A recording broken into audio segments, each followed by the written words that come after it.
Oh,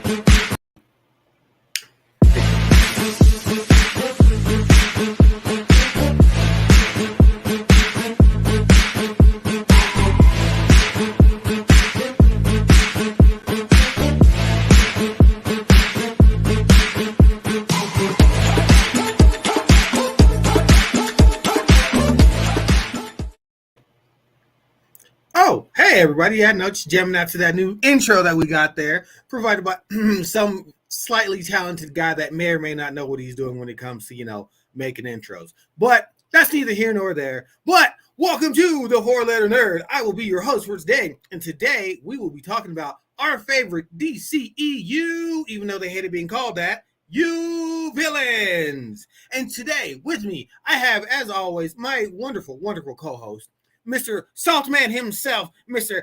Oh, I'm sorry, he's changed it. He's no longer salty. He is now Sexy Mayhem.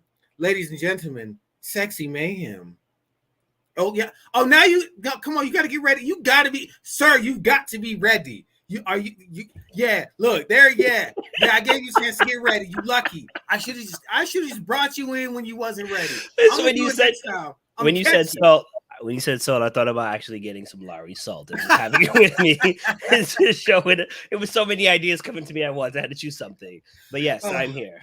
Of course, our residential hater who hasn't been hating much lately. So hey, maybe he's got a change of heart. Give it time. I'm sure he's got something to say about my list. Anyway, and of course, our lovely, lovely co-host who always comes up with some of the greatest ideas and some of the greatest characters to add to our list, our wonderful Lady Sidonai. Hey, Kat. Hey, Kat. Hey, Kat. Hey, I'm going in with these intros, and he's. Hey, First Kat. of all, oops. He ain't even looking no more. Oh. I'm left out. Wait, am I left out? I might be left out. Join the ear community. You can be Josie and we'll be the Pussycats. Fair enough. What were the other Pussycats' names? I don't remember. Rosario Dawson was one, and so was Tara Reid. I feel like I think that was it. I think it was Rosario Dawson, Tara Reid, and then the third one. The girl that was the lead singer, Josie. And I can't remember her name, poor girl. Right. I forgot her name. And it's not like I can picture her, and I can't. I'm sorry. I'm very sorry. Cadets. I couldn't even do that. Cadets? Sailor Moon, Sailor Mars, Venus, Mercury, all of them. You remember? I don't even remember the actual names. Actually, you know what? I'm just gonna stop right here. I'm gonna look up Josie and I'm sorry. You should probably stop while you're behind. She was like, she was in She's All That, or no? Yeah, I think She's All That. The one with Freddie Prinze Jr., where he does the makeover on her. Oh, that chick. Yes, the one that was. Oh, yeah, I see. Yes, Rachel Lee Cook. That's the one. I knew it was 3 names. I just couldn't remember what they were. So I think it was just Rachel Lee Cook, Tara Reid, and Rosario Dawson that made up Josie and the Pussycats. Yes. Josie, so there you go. Reggie's Josie, and you and I are the Pussycats. And there we go. I'm definitely going to prefer Rosario Dawson because she is the voice of Wonder Woman in the animated stuff. So that makes you Tara Reid. Have fun filming Sharknado. I got this. I think they do. I think they have so much fun with those silly movies, which is why they keep making them. Yeah, they live in the best life. I'm not mad at them. Right. I think it was Josie McCoy, Melody Valentine, and Valerie Brown. There you go. Thank you for helping me. It's right here. I'm looking. Is Valerie Brown Tiara? We are like 2 minutes in, and we've gone so far down the rabbit hole already. This is true because I don't have ears. This is what happens when you're not part of the in crowd. Actually, I think it's more important that we watch the show, Josie. And I would say we enjoyed it, but we didn't care to find out who the other team, the bandmates were. It's just Josie and the other two. Look, all I know it was Josie and the Pussycats, and then Jabberjaw. That's all I know. That was when I was watching it. Right. That's all I know. Oh, does that make Bergie Jabberjaw by default? Certainly.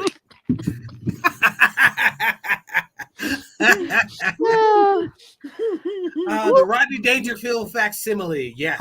Oh my God. We have to change his name next week. Let's change the name next week. Anyway, now let me hold up. Assuming he doesn't watch that, we should change the name on all of ours to reflect Josie the Pussycats, but like not address it at all. That's just what it is. I mean, can you change our names? You can change your name. No, but can you change our names? Yes, I can change your name. Okay, so yeah, let's do that next week. Okay, we'll do that. Yeah, we'll get set up, and as we come in, I just change names. Don't say nothing about it. Don't say nothing. We We will not address it at all. No, at all. It's going to be one of those if you know things. Exactly. So that means, Bergie, you should watch the episode so you'd be in the know. This will be a great way of checking to see if he did watch the episode. I know, right? But guess what? He's busy, so I don't think he is. It's okay. He's got to get ready for Rhode Island Comic Con 10th anniversary. Correct. Cleo? Cleo was not one of their names. Why are you giving her a pop quiz like that? Hi, we're doing a podcast. Hi, there's a show here, sir. Just to show how bad we don't Melody. Right? Focus. Miss Valentine? Wait, is Melody the drummer? Was Melody the drummer? I'm assuming Melody was the Terror Reader. And wasn't she like the Dits? Yes. Fits just as fine. And we lost him again. And he's gone. All right, I guess we should. Anyway, our producer, ladies and gentlemen. So, watch it. I'm gonna do this again. I'm gonna reel this back in. So, DCEU villains is what we're talking about. Our favorites, the ones that we like from the TV series and the movies. We have a very composited list. I don't think that's a word. I want to show you something real quick. So you know how Akuma has the prayer beads around him? Right? Yes. Somehow the child. So your child is going to become an evil martial artist, is what you're telling me. Give him hell, kid. Didn't I say before when he was talking to her that was the beginning of her villain origin story? When you were singing to her. She sings and dances with me. Don't come for me, okay? I don't know. She didn't sound real happy. Yeah, that was not happy. And you was just going off like getting, listen, child, we're gonna sing this song. We're gonna sing it. And she's like, no. And she was not listening. No. And already Gertz. She's already down that path to the dark side. Well done. There's our next DCEU villain right there. Jordan, daughter of mayhem. Fair enough. All right, I'm done. I'm sorry. Yes. Are you sure? No, I don't think you're done. You're not done. You're never done. Anyway, DCEU villains, our favorite from the movies and the TV shows. We've compiled a list of 3 people that we all like. Is there ever an episode we don't go back and forth? Like, not one with you in it. Exactly. We're almost at 8 minutes. I know. I'm still trying to do the intro. I can't even get through the intro. This man keeps coming in, messing up my intro. Reggie, please continue. Please continue. Anyway, we've compiled this list of the DCEU movies and TV series from over the years. I am a professional. Professional troublemaker. A professional what exactly? Yeah. Remove yourself from the chat. You've been banned from chat. Anyway. What's this episode on again? DCEU villains. TV shows and movies. Okay. We've made lists. We've chosen 3 people each. There may be some overlap. There may not be some overlap. I know who the overlap is because, I'm in charge of that. Right. They have an idea, but they don't know for sure. So because of that, and because he wants to, just instigate everything, I'm gonna make him go first. Wow. Did anybody catch the number of the bus that hit me? Yeah, it was bus 01. You know what? Before you start, the one that we have in common is also a root beer. Go ahead. Okay, so my honorary mention, which we talked about, the actual villain of this all is. Can you go back, please? Can you go back, please? Thank you. The honorary villain is Warner Brothers itself. Okay, nobody has done any DC heroes as bad as Warner Brothers themselves. This is true. This is the toxic relationship that you see on Jerry Springer, Right. on Ricky Lake, back when we had Ricky Lake. Right. What's the Solid other one? Jesse Raphael, if we're going to go back that far. Maury, yes. All just like this is just, and every time they do something good, they decide not to stay the path and just say double down on making something bad. So Warner Brothers really seen the Flash movie. Sorry. So Warner Brothers, there's a lot of things that DCEU can fix. First, they have to start with the weeds, aka Warner Brothers, that are growing in the backyard. Yes, I call them weeds. I have no regrets about that. Let's go to the next one, shall we? Next slide. Next slide. So my number I three, almost picked him. my number, Almost picked him. I don't blame you. Number 3, best villain of DCEU live action for me was the Riddler. I almost called him Scarecrow for some reason when I was looking him up. Let's not go into that. It's the mask, and you don't know what you're talking about, but that's right. fine. You know, I think in the Batman, I don't think he got as much play as he should have. For some reason, the movie The Batman, it was a great idea. It just didn't fit well. However, he stood out. We haven't had the Riddler success. We haven't had a successful Riddler since Jim Carrey. And Jim Carrey, I think, started off really good.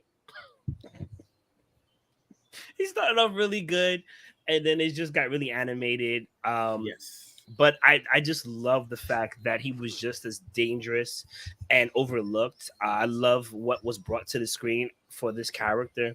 And I really hope in the next movie, he makes an appearance of sorts, or he's kind of like mentioned.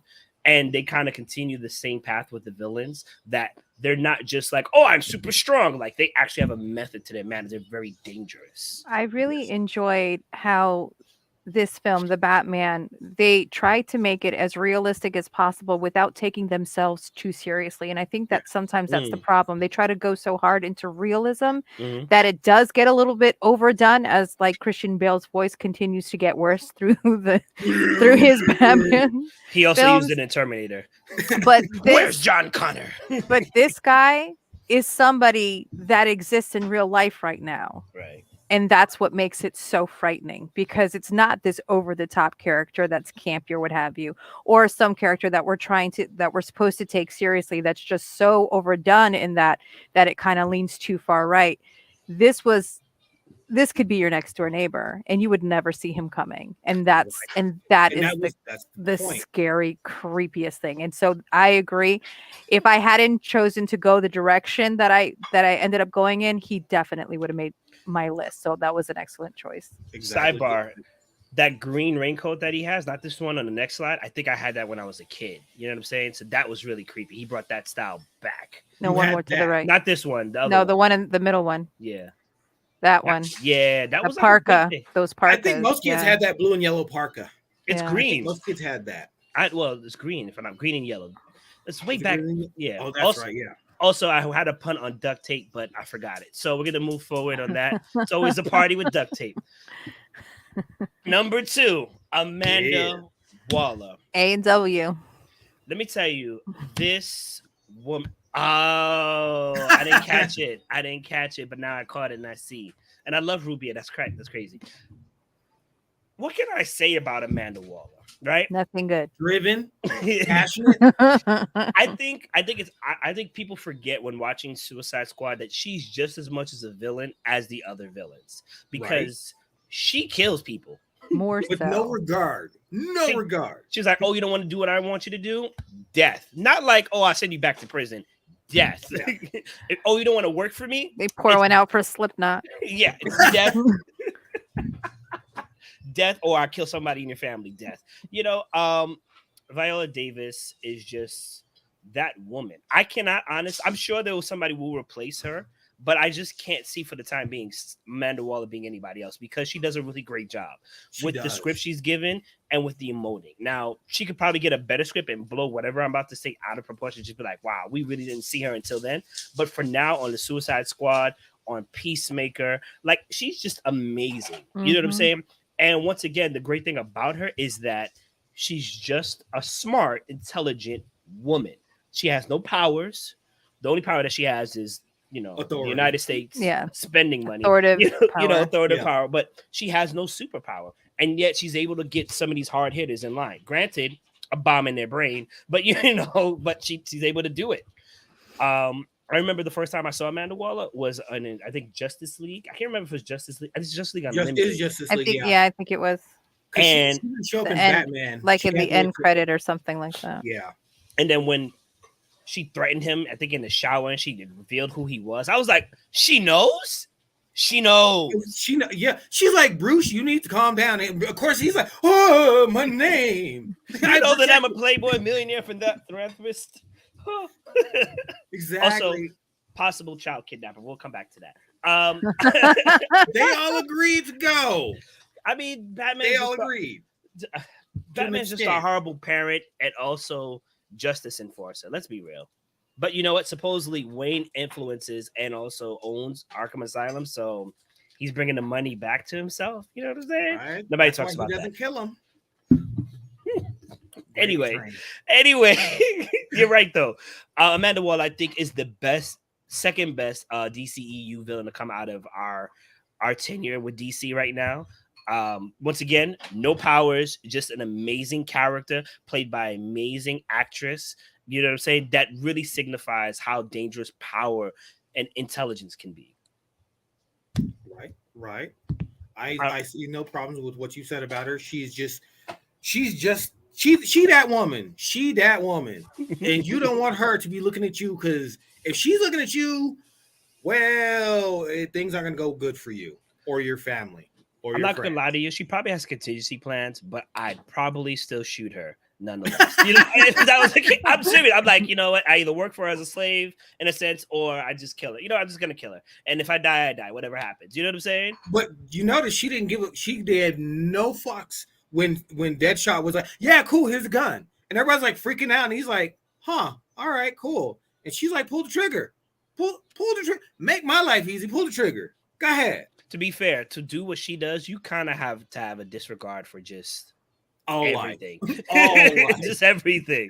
All life. So I don't appreciate that they try to make her a little bit more human in Peacemaker. And Peacemaker with the spoiler alert, her niece, cousin, whatever, her family member. And I was just like, that wasn't really needed, but I understand what you're trying to do, but it wasn't great. So anyway, let's move on, shall we? Unless, Kat, do you have something you want to add on? Nope. I got my own stuff to say, so I'm going to save it for that. There you go. Spoiler alert. She's one of my picks, too. Oh. And of course, what do we have here? I really tried. You tried not to pick him? I legit really tried. People have been comparing this man to Jack Nicholson's Joker. And let me tell you something. Here's the difference between Jack Nicholson's Joker and Heath Ledger's Joker. Heath Ledger's Joker made you forget the movie was actually about Batman. Jack Nicholson's Joker was a great transformative and accomplice and just a great accessory to Batman. It went with the style that they were going for. It was a beautiful performance. Beautiful. It was really impactful. But Heath just like, nobody wants to pick up this role. Granted, they may say it's cursed and all this other stuff. No, nobody wants to pick, because this is a tough act to follow. Right. This is a tough act to follow. There's an honorary mention that I have that kind of did something else with it and did their thing. You should already know by then. But like, this was just amazing. It blew my mind. And I can't really think of a live action adaptation of any DCEU villain that we've seen so far that's beat this performance. I can't. I believed in him. We were all captured from the bank robbery all the way to the reveal to even this scene. People love this scene. You want to see a magic trick? Ta-da! And it's gone. Like, everybody loves that scene. That's not one of my personal favorites, but they love it. And it's just like little things that he did. I think, granted, the closest to him would have been Bane, but they wrote Bane horribly in the third movie. So, did they ever? But that was the whole. They just had a shift. Yeah, they pushed so hard this way that they came around to the camp that they were trying to avoid. Right. I will say, Bane though was a great actor. Yep. Tom Hardy is a good actor. Tom Hardy is an amazing actor. he did his thing. And once He again, I did. still tell people he had his face covered, so you barely saw any emotion, but you felt it. He put his old Hardossi into it. He's Yeah. just killed it. I don't think there's a villain currently in the DCEU that has made their character come to life as much as Heath has. Not saying they aren't fair. done really well. It's just not like this. I would say that's fair. I would like to move on to my honorary mention if you have it. Of course, Joaquin Phoenix. This particular scene in the Bronx is just everybody loved that meme. But if you watch the movie, it's dark. It's dark and it's devilishly good. It's devilishly good to the point where at the end they kind of throw the was it a dream? Was it actually happen? Which is kind of like the Joker anyway. It's like his MO. Everything he tells you is a lie. It's not meant to be taken for serious per se. Except when he's going to kill you and makes a threat. His life is just chaos. Joaquin Phoenix, as I've said before, is an amazing actor. If I was a seasoned actor and I was on set with Joaquin Phoenix, I'd be pooping bricks. Bricks. Because this man is just so talented. And he is honestly, we don't know Joker's real name. There's been so many names, but if Heath Ledger was the actual Joker, then whatever his name was, the personality, that was Joaquin Phoenix for me. You know, the transformation, just everything. He killed it. Yet again, another hard act to follow. I didn't put him as number 2 only because I didn't want 2 Jokers on the list. You know, big Joker, small Joker. Haha. Yeah, spades. Or just deck of 52, but you know, whatever. There's some really disturbing images that are just done for the movie, and it's really dope. These were my 3. I hope you enjoy it. I still say Warner Brothers is the worst villain for them to have. And yeah, shout out to me. Let's put a smile on that face. Thoughts, comments, concerns, people, what do we got? That is a good list. I have no complaints. Those are some very, very good choices. Mm-hmm. So I feel like I got an 80 on notes. this test. I feel like I got it. No, you got like like an 89, 90. I was gonna say maybe I was gonna say like a 92. Thank you. But what put you into 92 territory was the mention of Warner Brothers, because that was just freaking funny. That was great. I wish I had thought of that. That was clever. My honorary goes along with that, but it's because of Warner Brothers. So you'll see. You'll see. Okay. I didn't get any pictures because I'm just gonna make it as a byline because I don't want to focus too much on it. Oh. Just gonna be like, here's a villain and moving on. Oh, that's a shade. Okay, I'm with it. Okay. Yeah. So who'd like to go next? Would it be me? I will go next because you have some good stuff coming, and we already know that we have a repeater here, so let's get that out of the way. But that's not in that order, so we're gonna go with my first. I did the same thing that I did last week. I focused on female villains, and when it came to female villains in the live action DC universe, it was kind of slim pickings. Although we had several, like we had Poison Ivy, we have Harley Quinn, we have Catwoman, who are supposed to be villains. They are so beloved and kind of ride that line of going back and forth that I didn't really consider them as villains. So they were not counted. So once you take those 3 out, right, and especially the way that their storylines have gone since they were first incepted. So I focused on people that I think just don't have a redemption story in them. Okay. Or don't have a redemption story that I would buy based on what they've done up to that point. yeah, that was an atrocity, madam. We don't believe you. Which kind of ties into what you were saying, Mayhem. But when I get to her, we'll talk about that. So, first up is Feora Ul from Man of Steel.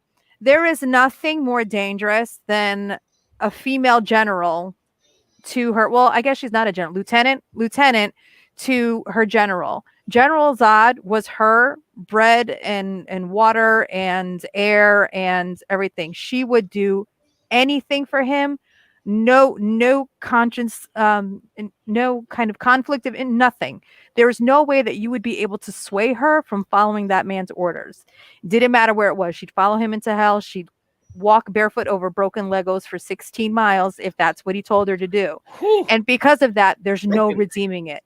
The other person that is allowed to, if you are a Harry Potter fan, just think this is Bellatrix Lestrange to Voldemort. And she is just as formidable.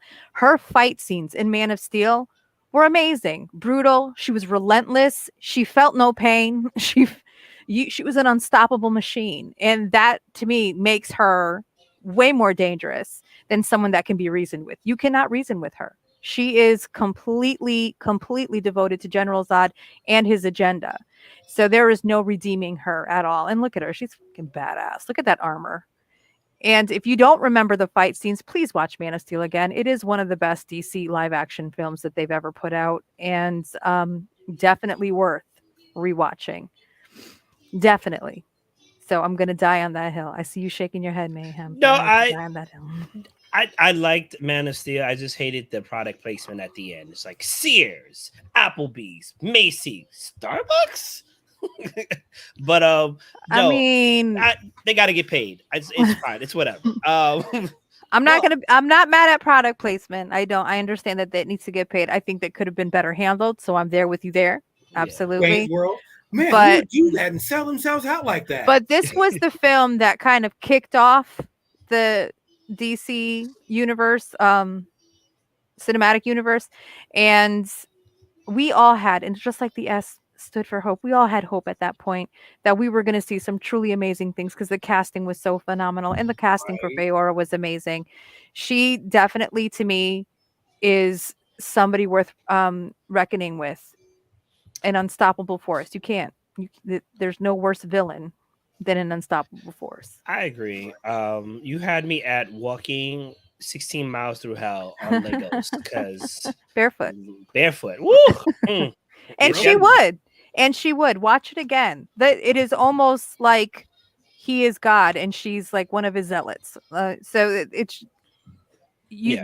there was no way that you would be able to sway her from whatever that course was, and that makes her much more dangerous than a lot of villains that can be reasoned with, that do have a weak point. She has none. Fair enough. And death is her weakness. Well, find it though. I wouldn't say that's a weakness. It's just, an inevitability.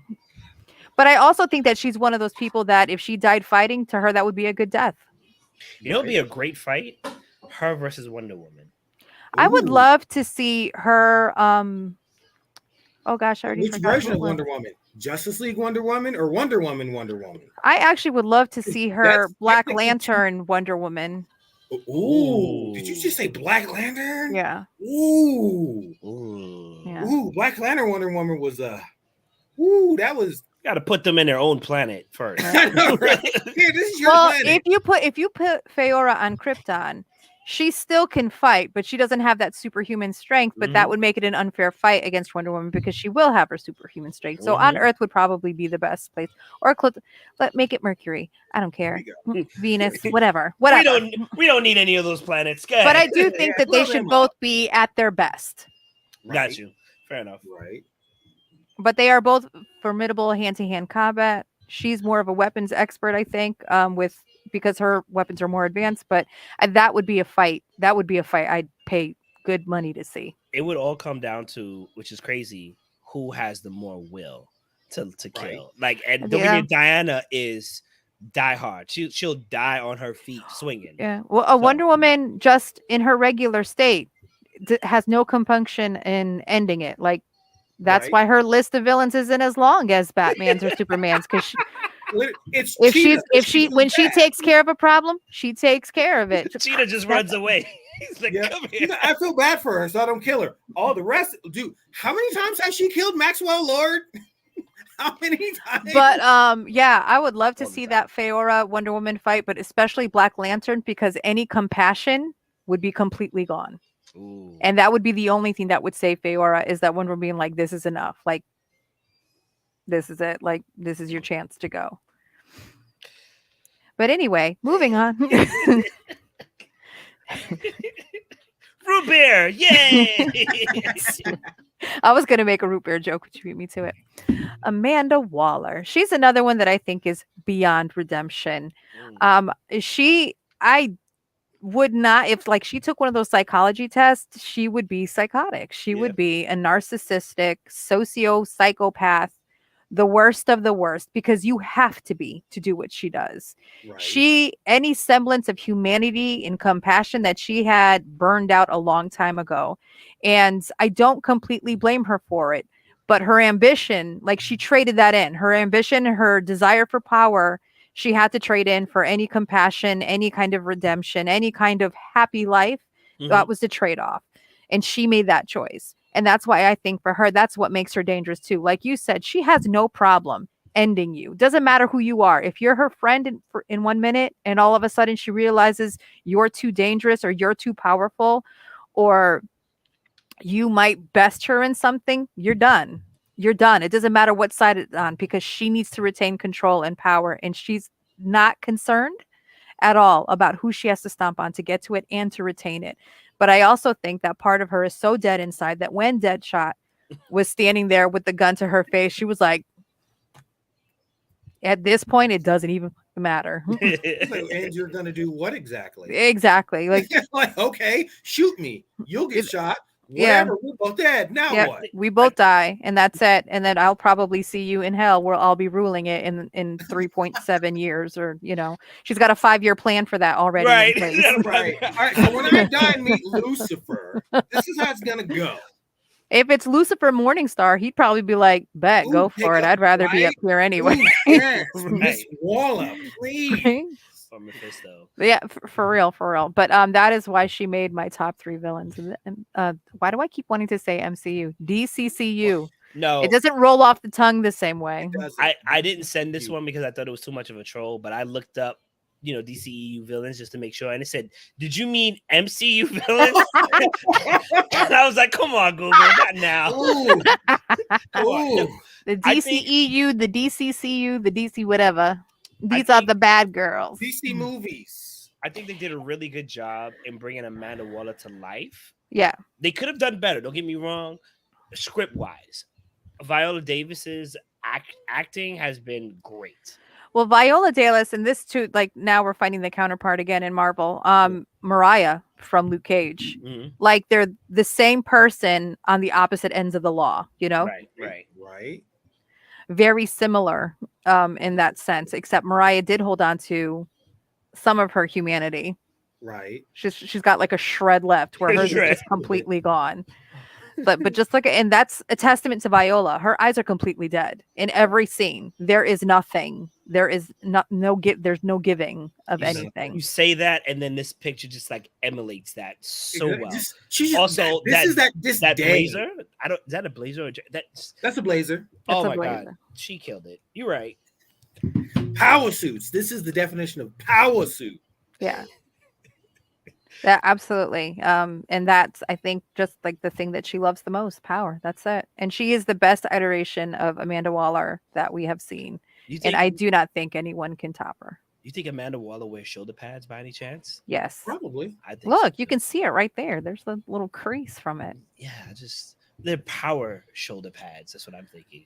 Power. I was gonna say power pads, but that didn't sound Maybe they're lined with kryptonite. Probably. It surprised me. It's Amanda She Waller. learned from Lex Luthor though. It's kryptonite mixed with armor. So so it's bulletproof. It's a bulletproof jacket. Fair enough. Great fashion choice. Yeah. Right?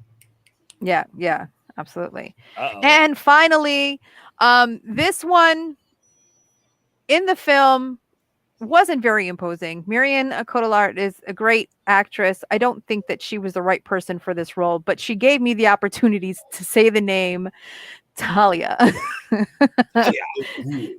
And she, to me, is one of the ultimate villains in the DC universe. She is another one that is led by a creed of wanting power and authority and money before she wants anything else. And she does not care. She will trick and even drug Batman.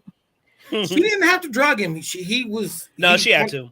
Did she drug him? Yes, she did. Okay. Okay. She did. Because she knew having his kid would tie her To him. in a way that nothing else would, because of his weakness of family. Right. And of course, Damien is probably one of the best things to come out of the DC universe. I love that little shit. But anyway, like I said, her portrayal in the film was forgettable.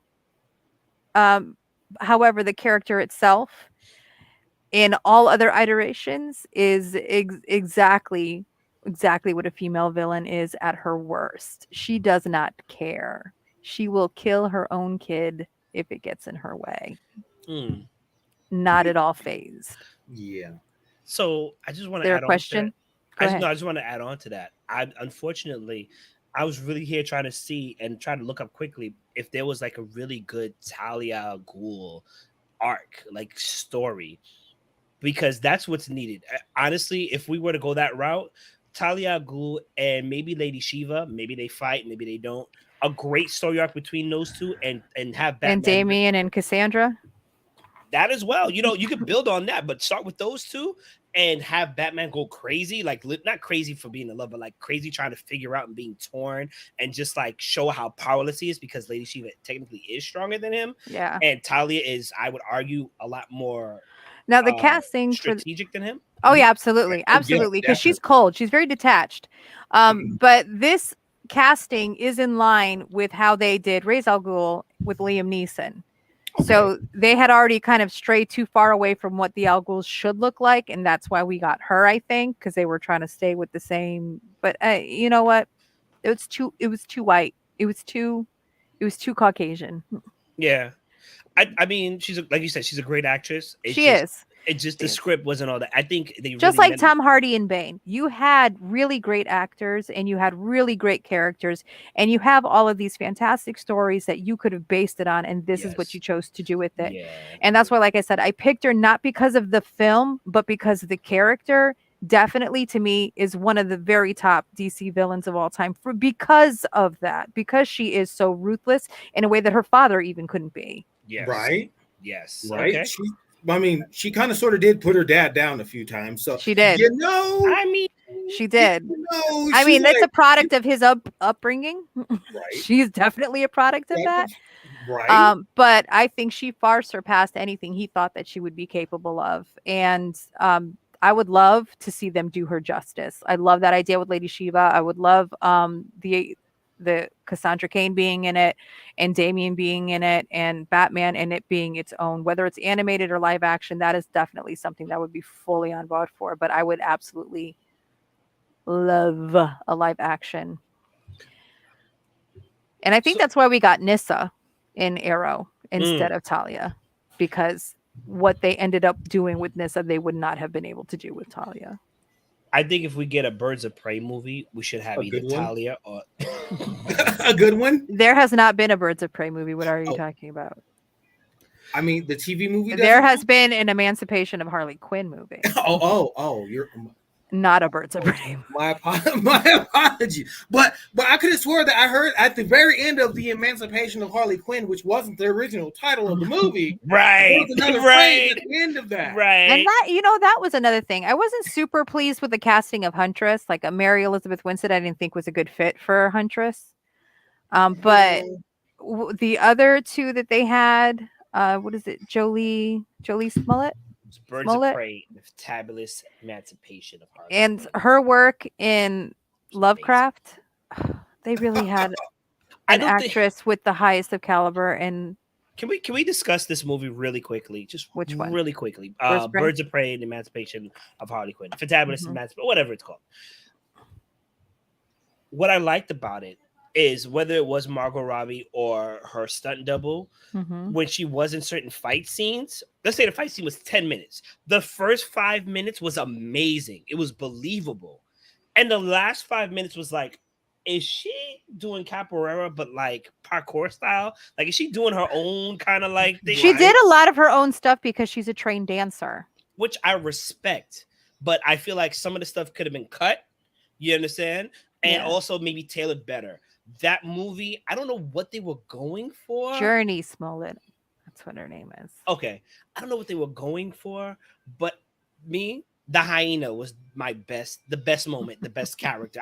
I'm sorry, it was beautiful. It was. I'm not going to argue that. I think you are correct. And I think a lot of the characters at the end was just made for at the end. Like they were there present through the movie and then just made to kind of come back. Like they didn't know how to end it. And that's such a bad thing because you had such a great cast, or even better yet, you had great characters that you could have set up future movies for.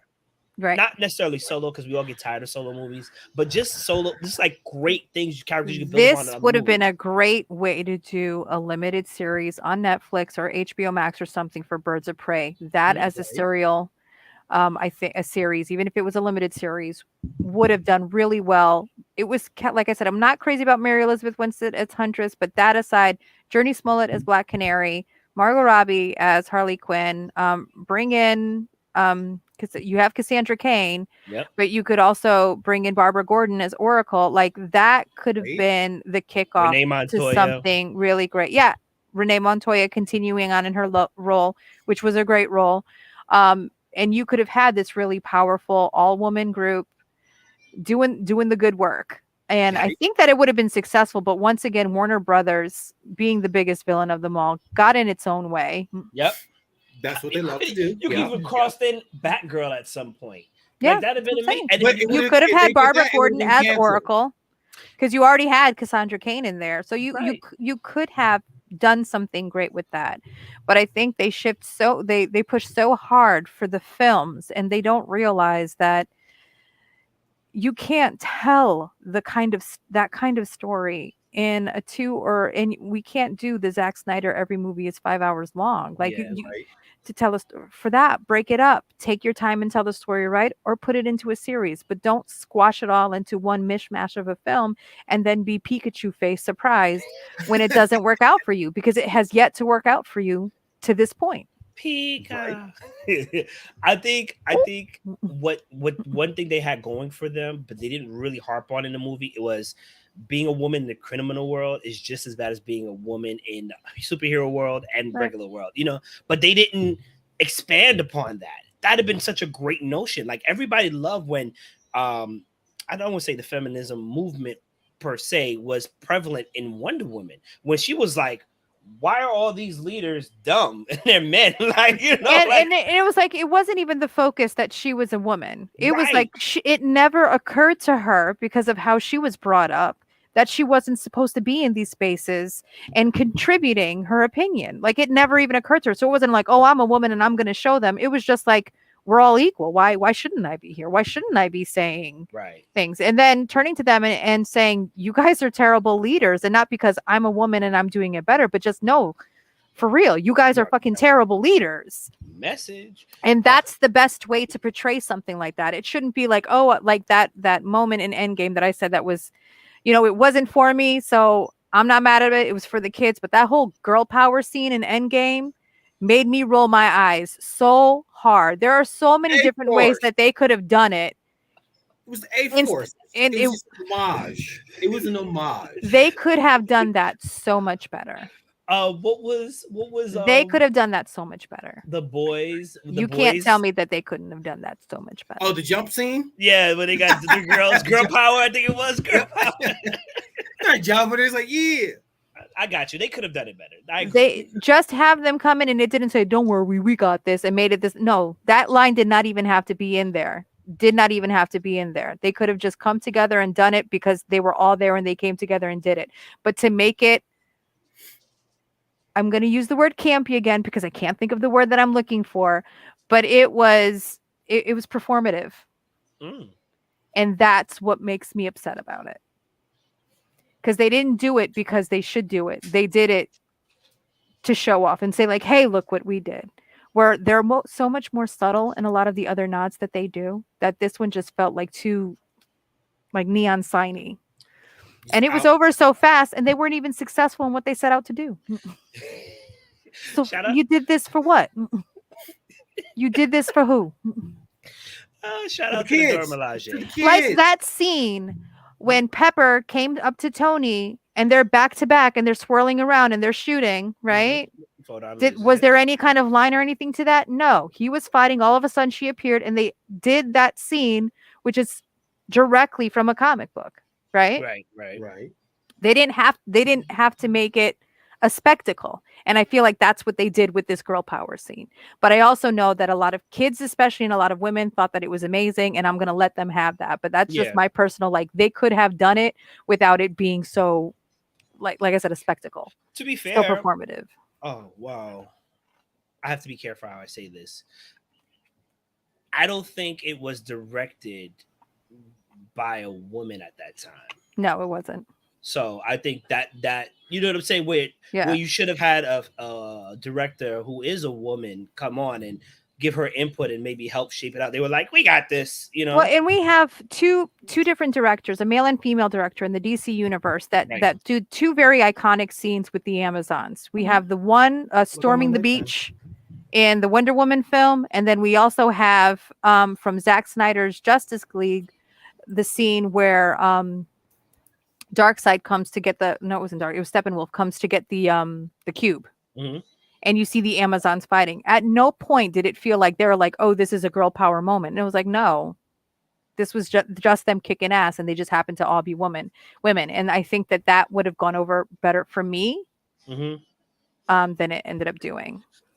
No, I think we talked about that scene with the Amazons and how what's it? Sorry, Reggie's face. Right? Yeah, Reggie's going in and out. He's like, Reggie, we're experiencing a little trouble on your side. Make Reggie, your phone a hotspot. Are you good? Because you still have to do yours. I don't think it's happening.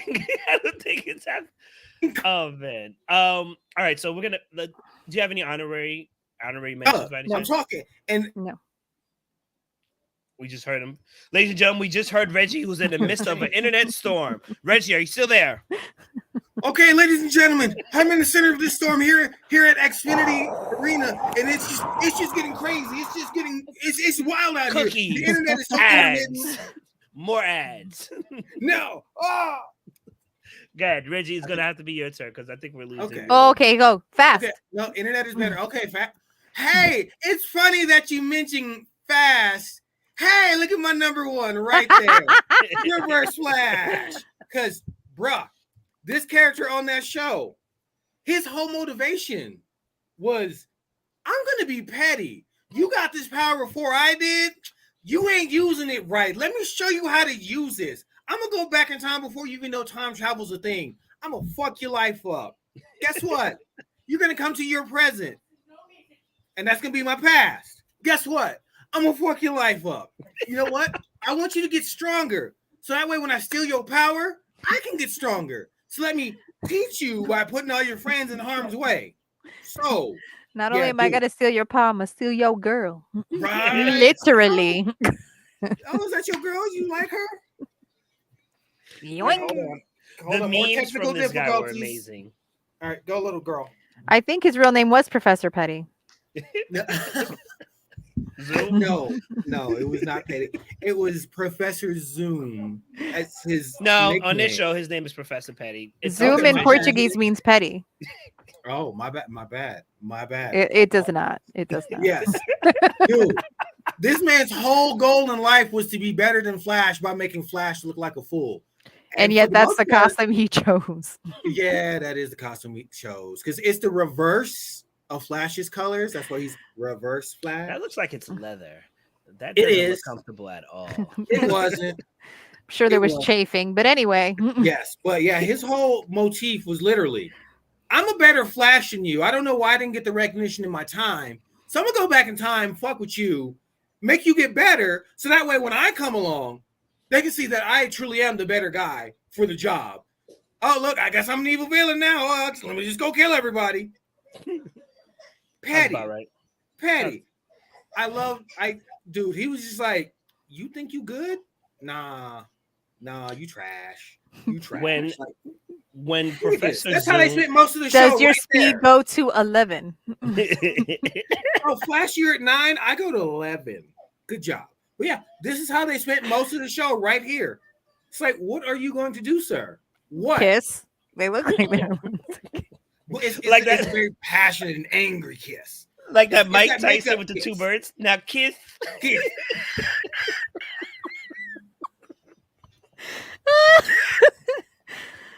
I swear to God. That was Okay. fantastic. Go ahead. So that's my number one. All right, my number two, Excellent choice. Excellent choice. we've seen before.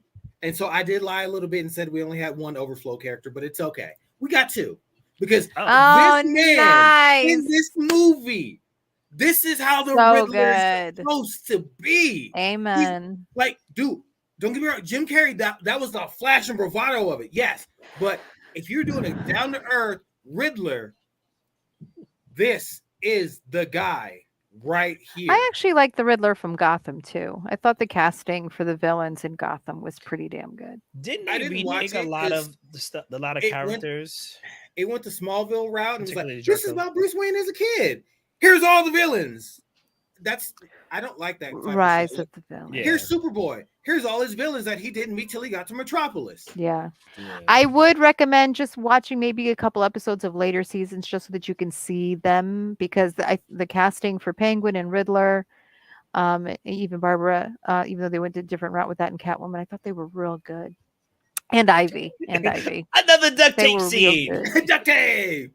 That scene was scary. Like You I wasn't agree. scared, but it was creepy and it was Yeah. creepy, a little too close to what happens in reality. right? And fun fact, when you look up pictures for this movie, this picture shows up so many times. It's all the duct. I'm like, can I get a not duct tape scene real quick? I just need one. No?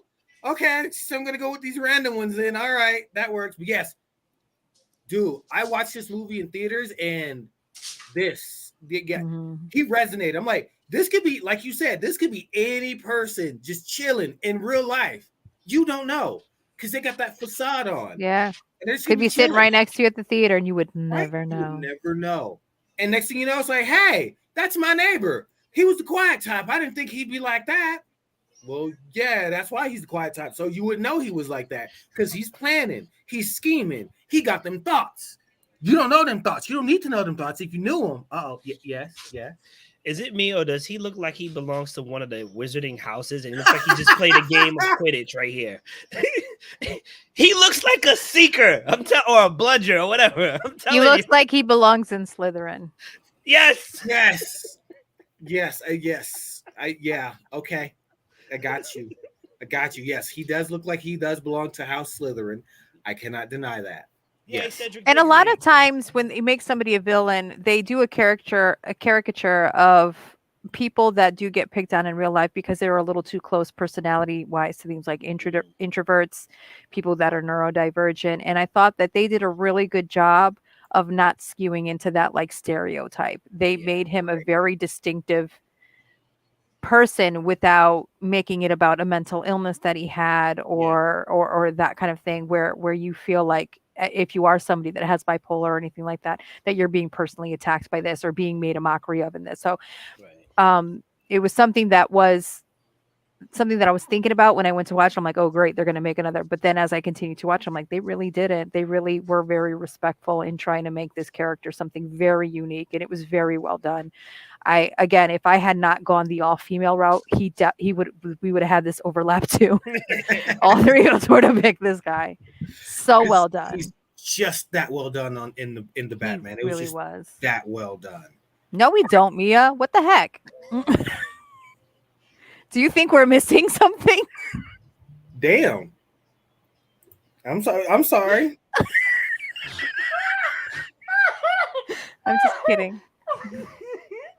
Look at you. Look at him. He knows what he did. Look at him. He Listen. knows what he did. We have been working so hard in this episode just to we missed the person that's not here.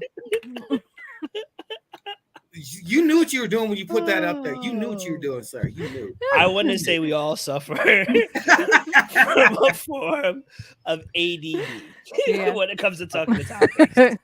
This is I'm true. sorry. I'm so sorry. Okay, let's move on. I All apologize. right, so my third one, it might be the controversial one, but I'm okay with that because they did a decent job with him and they didn't make him less than what he should have been. And that I'm is interested to see who that is. Black Oh man. yeah, that was a Because good one. look, dude, he's mad at Aquaman. He's got his reasons. He's like, bro, you fucked my life up. You killed my crew. You killed my people. You just showed up and killed everybody I knew and worked with. My I got only some good negative is that for the Aquaman film, they picked too many villains, and I wish that they would have made him the villain in its own standalone instead of combining him Mm.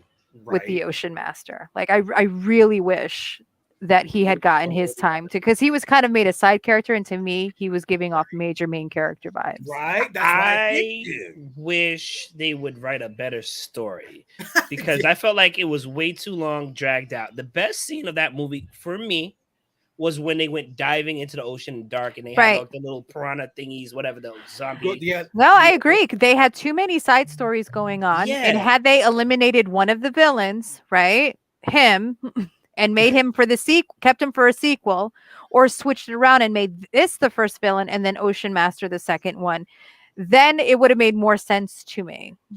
I agree with the first one. I think he should have been the second movie because Yeah. I think as a okay.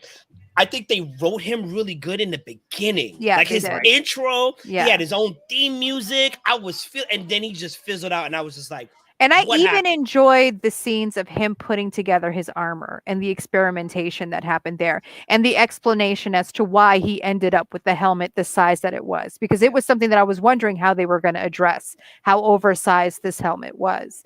But I do wish that they had saved him to be his own standalone villain. Yes. And to be honest with you, we don't know what happened to him for sure. Like, we know he didn't die because we got that end credit scene. So he may be the main villain of the second one, but I almost wish they had just saved it for the second one. Right. Yes. And that's why it was starting off so well. And then if you're making a comic book movie, unless it's the Sinister Six, one villain. Yeah. One villain. The Sinister Six, you can do a good movie on them because most of them, you just got to introduce like maybe 2 or 3 of them. Other than that, you know who all the rest of them are, and send them after Spider-Man. Entourage villain movies always have too much going on. And yeah, the side questing in this movie was ridiculous. It was too I need much. alcohol. I need to see my parents. I need to get the staff. I need to go back home. Well, even like Mara and the whole relationship with her father and the Ocean Master and Atlanta and all that, like they changed things, and it was all unnecessary. Right? Make the one movie. Aquaman, I saw the trailers where they, Bruce is trying to convince him. Cool. He needs to be convinced to be that guy. I want to see that movie. And then that's why I say like him with Black Manta could have been what caused him to go after the Ocean Master and claim his space in the sea. Like if they had picked him for the first one and then had that for the second one, or even the reverse, him having to fight Ocean Master because they went and attacked his father, or they were doing what they were doing, turn him into this, and now he's facing this one. But the way that they combined it and then had all of these other side stories going on, I really enjoyed the Aquaman film. I actually got teary-eyed at certain points watching Atlanta fight, and just how beautiful the film was itself. The underwater CGI was amazing. But as always, they were doing too much of the wrong thing. Right. The real villain of this movie was the script, particularly Amber Heard's speech at the end. Well, there was no need for her at all. At all. I'm going to say this for the 8 millionth time. We do not need a love story. We don't need it. We don't need more kids. But the hero needs love. We don't need it. We don't need it. Have him in a happy relationship already, or happily single. We don't need it in every. I'm not every highlighting film. that comment, Mia, because that seems like a lawsuit. Okay. Ooh. We know what team you're on, Mia. We know. Savvy. Savvy. We are savvy. Yeah, savvy. You are the worst pirate captain I've ever heard, but you've heard But you it. have heard it. But yeah, that was the smaller helmet, and it didn't work, and he had to go bigger. And I even like that he was using Atlantean technology to build it. Like, I enjoyed all of these little things that they did to bring him into a live action world. But I really wish that they didn't have him share that screen time and get removed so quickly. Right. He deserved his time to shine. And I'm hoping that Aquaman 2 actually has that, even if we even get a freaking Aquaman 2. And if we don't, it's a shame, because I thought that was well casted too. Those were great picks, Reggie. Thank you. Yahya Abdul needs to come back, and I forgot the guy who played Cyborg. He also needs. They need to make a formal apology to them. They're not The coming. Cyborg. I know they're not coming back, They're not. but coming. you know, well, let's as of be right now. fair with what Warner Brother is doing, which is going nuclear and just killing everything. I sincerely think Warner Brothers is in negotiations with another studio for them to take over the DC universe or reboot the DC universe. And if that's the case, we can't rule out anything. If that's the case, hopefully certain producers and directors don't make their way back to it. Is all I agree. I agree. Time is going to tell on that. As always, I was a DC fan first. Wonder Woman is my main, and I want to see DC do well, but I'd rather not have DC than what we've been getting. Yeah. Right. Okay. I can agree with that. All right. So to wrap it all back up and bring it back to the word we started, Warner Brothers is the worst villain to DC just about ever. Worse Him than Lex and Luthor. Well, and then my honorable mention that I ain't even got to say their name because you know who I'm talking about because they off the rails and how is their movie still coming out? I don't get this. Like, how is this movie still coming out? And this is what how? Explain to me. Because they got rid of Batgirl, so they can't get rid of the fastest movie person. We can say Flashpoint without saying the person's name. Everybody knows what we're talking about anyway. Yeah. I don't want to see this movie. I don't want this movie to come out. I do not like I hope that the person gets the help that they need and does the work that they need to do to set things as right as they possibly can. Nothing I'm aware of. But I don't want to wish ill on anybody unless they're a pedophile. So I'm gonna leave it at that. Why do that? I hated his running. Anyway, I forgot what I was gonna say. Go ahead, Rich. Is it worse than Steven Seagal's running? At least I know what I'm getting with Steven Seagal. It's cutscenes after cutscenes of him magically standing on one foot kicking people. Like, can he actually split? You know what? Whatever. It's this for me. Exactly. Are you dancing, sir? Are you popping and locking? Some kind of inverted Macarena. I will say, I think he patented his ponytail, which is why I haven't seen any. You know what? Whatever. Anyway, ladies and gentlemen, we have been the 4-Letter Nerd. Thank you for watching our show. We're brought to you, as always, by Hyro Geekix Unlimited. Speaking of Hyro Geekix Unlimited, if you go and follow the link that we've got to this place here, we got merch. We got t-shirts. We got cups. We got prints. We got that merch that you need from the comics that we got. Just telling you. I want a Power Rangers helmet in merch. But like, I don't want the Power Rangers because we'll get sued. But I want a helmet because I want to wear it to work and be like, this is my mask. So we can't use the word Power Ranger. How about Force Trooper? Then it sounds like another series because the Force and Trooper, and that makes us think of one person. Force Platoon. How about Mighty Morphin? No, because that's too direct. That's too direct. Okay, so 5 Great teenagers changeling kidnapped by Space God and Alpha 5. Sponsored by Krispy Kreme. Ooh, here we go. Space God gives 5 teenagers Stockholm syndrome. Fair. Man in a tube, disembodied head in a tube. Gives 5 teenagers license to kick ass and take names.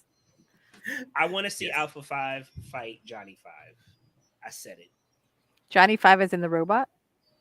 Johnny 5 is a robot. Johnny 5 is alive. No, disassemble. Fight. You want to see who fight him? This has been our show. Thanks for coming, everybody. We've got too much of the ADHD, so whatever. Boy. We gotta go.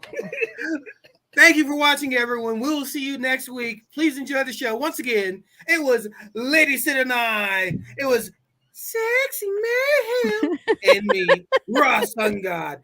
Thank you for watching, everyone. We'll see you guys next time. I got the high pitched voice. You gotta hit the button. I'll hit the button.